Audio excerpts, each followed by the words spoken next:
परभनी जिले की राजनीति में एक बड़ा बदलाव देखने को मिला है। पहली बार जिला परिषद पर भारतीय जनता पार्टी ने अपना झंडा फहराया है। कड़ी टक्कर देने वाली इस चुनाव में 54 में से 24 सीट जीतकर बीजेपी सबसे बड़ी पार्टी बनकर उभरी। हालांकि बहुमत के लिए जरूरी आंकड़े से कुछ दूर रहने के कारण बीजेपी को सहयोग की जरूरत थी। ऐसे में महायुति के सहयोगी राष्ट्रवादी कांग्रेस पार्टी के साथ मिलकर बीजेपी ने आसानी से सत्ता स्थापित कर ली और इसी के साथ परभनी जिला परिषद में पहली बार बीजेपी का कब्जा हो गया।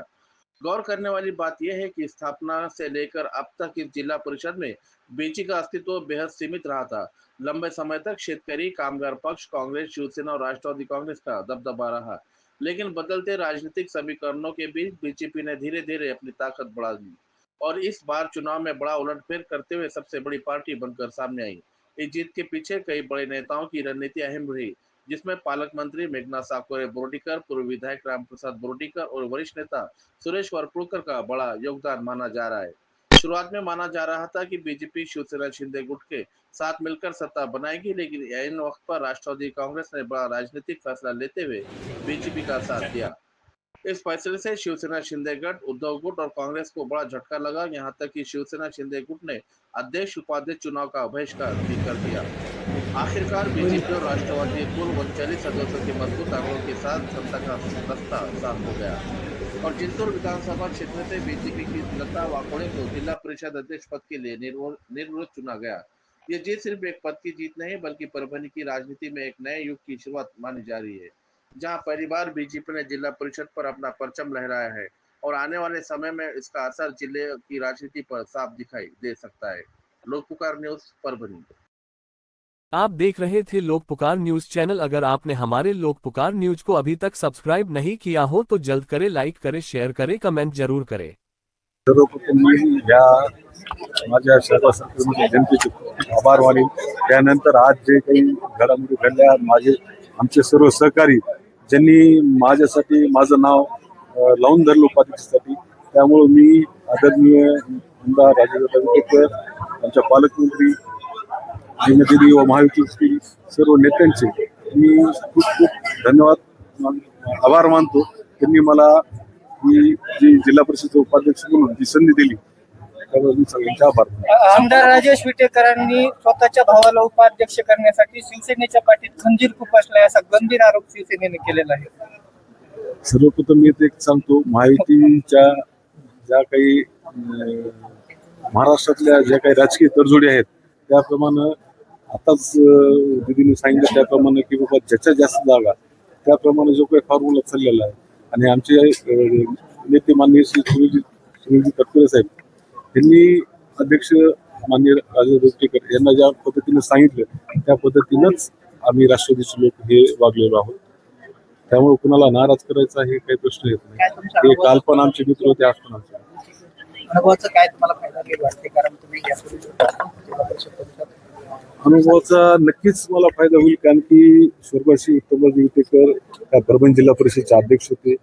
माझी आई सुनीलताई विटेकर ह्या पण ह्या सभागृहाच्या अध्यक्ष राहिलेल्या जिल्हा परिषदेच्या, आणि माननीय आमदार राजेंद्र विटेकर हे पण जिल्हा परिषदेचे अध्यक्ष आहेत। त्यामुळे ही जिल्हा परिषदचे कामकाज हे मी खूप जवळून बघितले, त्यामुळे नक्कीच त्याचा फायदा मला होईल। या सभागृहातल्या सर्व सदस्यांना मी फायदा करून त्याची मदत होईल आणि ह्या ग्रामीण भागातला जो काही विकास आहे आणखी सर्वांच्या महायुतीच्या नेत्याच्या आशीर्वादाने आणखी सर्व काही जिल्हा परिषदेच्या ज्या काही योजना आहेत त्या ग्रामीण भागापर्यंत मी पुरवायचा पुरेपूर मी प्रयत्न करेन।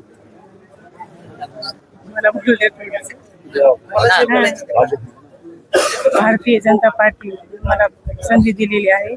बोर्डीकर साहेब, मेघनाथ बोर्डीकर, देवाभाऊ यांच्या संधी दिलेली आहे। मला अध्यक्षपद दिलं। मी सर्वसामान्य घरची स्त्री आहे, तरी पण माझ्यावर एवढी जिम्मेदारी टाकली। त्या संधीचं मी सोनं करेन आणि आनंद होतोय। परभणीतील जनतेने भाजपच्या बाजूने कौल दिला होता आणि म्हणून भारतीय जनता पार्टीच्या जिल्हा परिषदचे अध्यक्ष म्हणून आमच्या लताताई वाकळे यांना या ठिकाणी संधी मिळाली। शिंदे गट नाराज आहेत, पाठीत खंजीर खुपसला म्हणतायत भाजपने। आम्ही महायुतीतच सत्ता स्थापन केलेली आहे, कारण की कालच आमच्या प्रदेशाध्यक्षांनी सुद्धा सांगितलं सर्वात जास्ती संख्याबळ भाजपचा असल्यामुळे अध्यक्षपद भाजपकडे नंतर नंबर 2चा पक्ष जिल्ह्यामध्ये राष्ट्रवादी असल्यामुळे उपाध्यक्षपद राष्ट्रवादीकडे आणि नंबर 3चा पक्ष शिवसेना असल्यामुळे एक सभापतीपद त्यांना देणार, अशा पद्धतीची महायुतीची सत्ता आम्ही इथे स्थापन करणार असा निर्णय झाला होता. परंतु त्यांची नाराजी काय आहे तर मी त्यांना भेटल्यानंतर सांगतो. दीदी सत्ता आता सभापती वाटपांचं गणित कसं ठरलेलं आहे? भाजपकडे किती सभापती ते आपल्या नंतर ठरेल, कारण आणखी 8-15 दिवसाचा वेळ असतो त्यासाठी ते नंतर.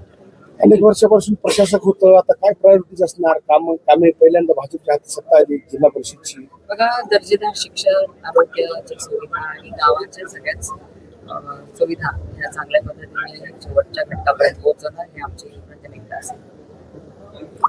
शिवसेना मोठ्या प्रमाणात नाराज झाली आहे. पत्रकार परिषद घेऊन त्यांनी आरोप केला की एकनाथ शिंदेच्या शिवसेनेला थोपवण्यासाठी भाजपचे सर्व नेते जे आहेत ते प्रयत्न करतात असा आरोप करतात. आणि मी काय पत्रकार परिषदेची झाली मी काय बघितलेली नाही, तुमच्याचकडनं कळतंय.